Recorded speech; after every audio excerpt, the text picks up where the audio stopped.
Welcome to the Rim Break Rodeo. We hope this video helps.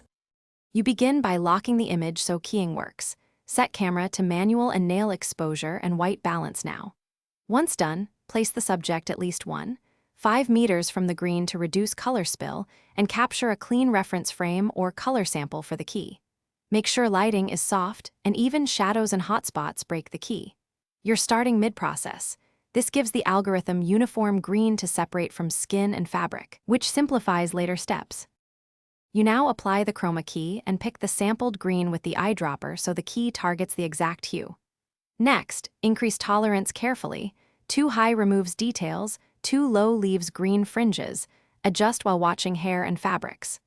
Once the main color is gone, smooth edges with a small radius and use choke to reduce stray pixels. Then run spill suppression to neutralize green from reflections and tweak gain or opacity.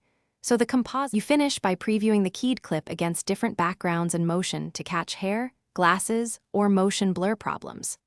Once satisfied, render a short test in high quality. If edges jitter, apply temporal smoothing or render as a high bitrate image sequence to preserve single frames. Make sure to export with an alpha channel or use premultiplied settings depending on your compositor. If something still goes wrong, try rekeying from the saved reference frame with slightly different tolerance. That single tweak often fixes persistent artifacts.